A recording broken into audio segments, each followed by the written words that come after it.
Hey, what's going on, everybody? So for some time, I have wondered since deconstructing my faith, since losing my faith, in other words, becoming a non-believer, I've wondered why some believers who are seemingly intelligent people continue to believe in some really unbelievable things.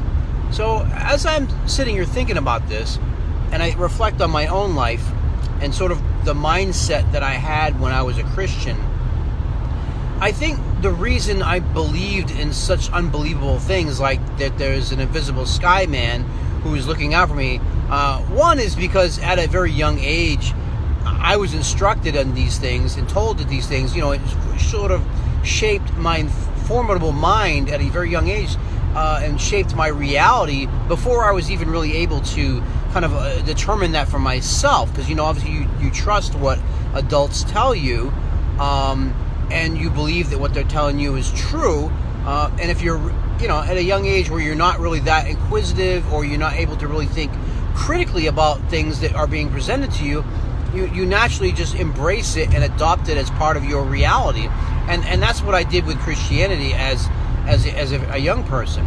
and I also think, going back to the mindset, that for many Christians, at least for me, and I don't speak for other people, but I think that when you view the world a certain way, in other words, like you allow for certain other things that are like conspiracy theories, and you think along those kind of lines, and you don't think critically, you're more prone to kind of embrace or adopt ways of thinking about the world that don't serve you, that you really can't prove. And so if you allow for certain things, like I said, like conspiracy theories and things that kind of seem like they're mostly true, and I see a parallel between conspiracy theories and believers, because it's like there seems to be just a little bit of shred of truth, and then it kind of goes off the rails from there. And so what truth would I find in Christianity? Well, I don't know. I wouldn't have really been smart enough or intelligent enough, or I would not have developed my critical thinking skills at such a very young age, at a very formidable age, to where I would be able to differentiate between fact and fiction. And so for me, I think that's what happened. I think I had adopted some flawed thinking, if you will, and non-critical thinking skills at a very young age, and I embraced some things that seemed to me to be, most likely true, or could have been true, or, they wouldn't lie to me and tell me these things if they weren't really true and they didn't know them to be true for themselves. And I also get that people believe stuff, and just because you want to believe something doesn't make it true. Just because you really wholeheartedly believe and have faith, as Christians, Christianity demands of you, just because you have faith does not translate into meaning that your beliefs are absolutely, what other explanation could there be for the creation of the universe? Well, actually, there so happens to be other scientific explanations that the Christian explanation, the creationist explanation, is not the only, and turns out it's probably not the most viable explanation. And simply because science can't explain how we came to be doesn't mean you get to co-opt or adopt this, it must be God. God of the gaps kind of thinking. That's not how we should go about thinking intelligently about things in our lives. That's just not how you do it. So because I didn't think that way is why I was able to believe and embrace in such preposterous things that just now when I look at them, I'm like, okay, there's very little evidence to believe in that God created the world or created the universe or created us or even exists. I mean, God might exist. I mean, I certainly have to be wise and say, look, I'll allow for that possibility. But I don't believe that if a God does exist, that he's the God of the Old Testament, that he's the God of the New Testament, that he's the God of Christianity, because why would he? And there's all these other religions out there that claim to have gods. Oh yeah, but none of them had Jesus Christ who died for sin and did. Okay, let's talk about the Savior dying and rising God's thing. I mean, there's a parallel to that, Christians, and you have to acknowledge that. And these parallels existed long before Jesus Christ was created by Paul in the first century. So you have to allow for, Why is it I'm doing special pleadings here? Why am I insisting in this one instance that my God is true, but all you other gods are not true? And that, what we say, of course it has to be, because that's your pet religion. That's why you believe that.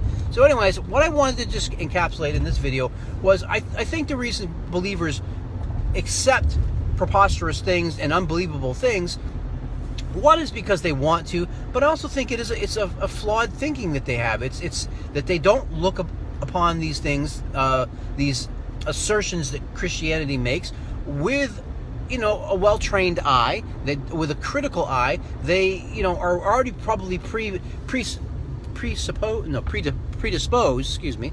to believing on things that really lack substantial evidence. Now, are there things that we can look, when I make that claim, say, oh, there's no substantial evidence for belief in Jesus Christ, and didn't he really exist, and doesn't he exist? Well, we don't know that he really did. Well, somebody wrote about him, and here's what the problem is with that, kind of following that vein, is if you want to believe something, and you say, oh, well, Jesus existed, it's the quality of the evidence, okay? And there isn't an abundance of quality evidence. Or, let me back it up and say this. Just because you point to something, Christian, and you say, well, this is evidence because Irenaeus or some, early church father spoke about this or wrote about that, and you turn to that and you say, well, that's the smoking gun. That's the evidence we need to believe, the fact that they wrote about it, the fact that Josephus mentioned it. It's the quality of the evidence. You don't have quality evidence. You have something that you think qualifies as quality evidence, but it's not. You say, well, that says you. Ask really good scholars, not non-Christian scholars, okay? You say, well, of course, the secular scholars, they're going to deny Jesus. They're going to deny he ever existed. No, there are some that embrace it.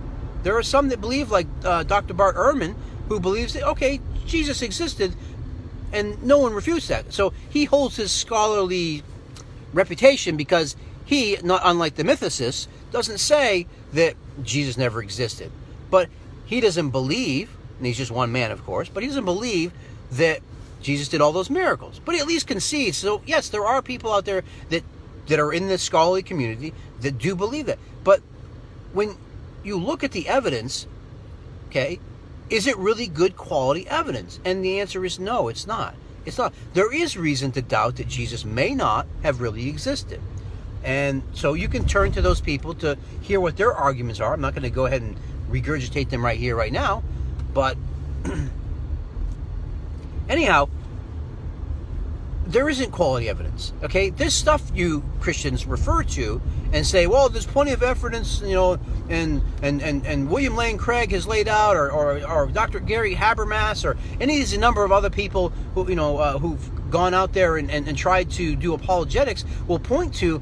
But at the end of the day, it's basically things that they point to that are not quality evidence. They're not things that are unrefutable. There are things that if you really peel back the layers of the onion, you learn that, okay, this is not great evidence, Christian. This is not something you can turn to and say, this is undeniable. This is the evidence that we needed that proves our beliefs. So I think the problem is what you look at and what you call evidence is really not good evidence. It's something. Sure, we have to do something. We have to acknowledge and say, okay, yeah, there's something there that people look to and that point to, that are believers of the faith and believe in Christianity, and they point to these things. But the question becomes, is this really quality evidence, and is it good enough to give us a reason? Well, obviously some people believe. So I think if you think about things and you have a certain mindset and you're already predisposed and you're willing to say, okay, I'll accept this, or what I'm saying is, if you already accept some unbelievable things in your life, accepting Christianity is not that hard. And so until you really develop a keen mind and you're willing to put away with these personal beliefs that you have and personal desires to want to believe in the supernatural, I think then you're going to continue to believe in those types of things. And that's why I believed, was because I didn't have a trained mind. I didn't think about things critically. And now that I do, I reject those beliefs. I reject those early thoughts, those very immature thoughts of the world around me and how it might work, because I had nothing to contrast that with. I had nothing to contradict it. I didn't have anything that would come and try to refute these beliefs that I was holding on to. Anyways, I'll close with that. Thank you for watching this video. Appreciate your support of biblical criticism. Take care.